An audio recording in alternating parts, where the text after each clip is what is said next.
Pemirsa, Setra Agung Badung yang terletak di tengah kota Denpasar terdapat dua makam, yaitu makam Raden Ayu Siti Kodijah, putri Raja Pemecutan yang dikenal sebagai Dewi Siti Kotijah, dan makam seorang warga Jepang bernama Tuan Miurajo, di mana keberadaan makam tentara Jepang ini memiliki sejarah dan keunikan tersendiri. Makam Tuan Miurajo terletak di dekat makam Dewi Siti Kotijah di Setra Badung. Untuk mencapainya, pengunjung harus melewati jalan setapak yang dikelilingi semak-semak dan pepohonan besar. Meskipun berada di tengah kota, tidak banyak warga yang mengetahui keberadaan makam ini. Kondisinya masih terawat baik dengan jalan setapak yang memudahkan pengunjung untuk berziarah. Makam Miura terbuat dari batu hitam dihiasi tulisan dalam bahasa Jepang dan Indonesia yang dibuat oleh I Gusti Ketut Katon untuk mengenang jasa dan kebaikan Miura. Miurajo lahir pada bulan Agustus 1888, tiba di Bali pada masa penjajahan Jepang bersama pasukan Nippon dan meninggal dunia pada 19 September 1945.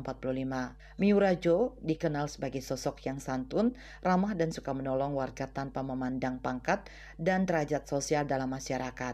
Menurut tulisan I Gusti Ketut Katon, Miura menjalin keharmonisan dengan penduduk Badung ibarat keluarga sendiri. Keramahan Miura membuatnya dicintai dan tak satu pun permintaan bantuan ditolaknya, sekecil apapun itu.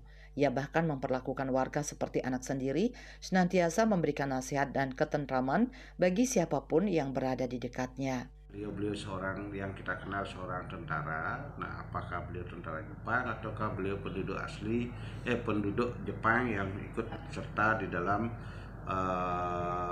perang zaman Jepang tahun 1942 kehadirannya itu. Oleh karena beliau sekarang ini tingkat historisnya beliau, keberadaannya beliau sangat membantu penduduk Bali. Nah, sekiranya berdasarkan tutur, ya artinya tutur dari pengelisir kami terdahulu, sehingga dibuatkanlah beliau makam.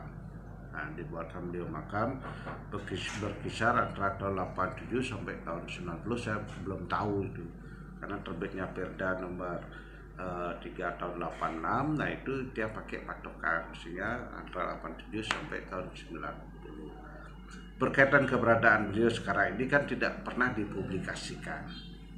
Kami dengan pemerintah Kota Denpasar melalui Dinas Perkim Kota Denpasar sudah menengok kemarin, kurang lebih 5 bulan yang lalu. Itulah keberadaannya. Mudah-mudahan nanti tahun 2026, ya kalau memang bagaimana keuangan dari Guru Wisesa, itu terjadilah pemugaran berkaitan dengan penyengkar sekre.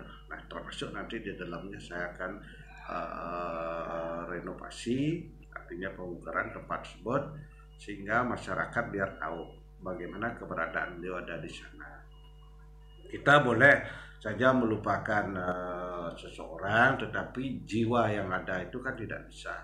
Itu yang saya sampaikan, sehingga keberadaan makam Miurajo itu artinya kita masih menghormati. Nah, kita masyarakat Kramo Desa Adat Denpasar, khususnya yang memiliki wewidan di sana, sangat menghormati. Juga tidak terlepas dari keberadaan Puri Agung Pemecutan. Nah, dari keberadaan Puri Agung Pemecutan, kemudian mungkin beliau yang menyetujui atau bagaimana keberadaan makam itu, sehingga berdirilah makam Tuan Miurajo. Itu yang dapat saya sampaikan. Nah, mudah-mudahan di tahun 2026 ini seluruh artinya realisasi itu muncul. Hingga kini nama Miurajo tetap dikenang sebagai simbol kebaikan dan keharmonisan. Kisahnya menjadi pengingat bahwa di tengah masa kelam penjajahan ada sosok yang memilih kemanusiaan di atas segalanya. Makamnya di Setra Badung kini menjadi cerminan nilai-nilai kemanusiaan yang masih dikenang hingga saat ini. Bunga Widrayani, Bali TV.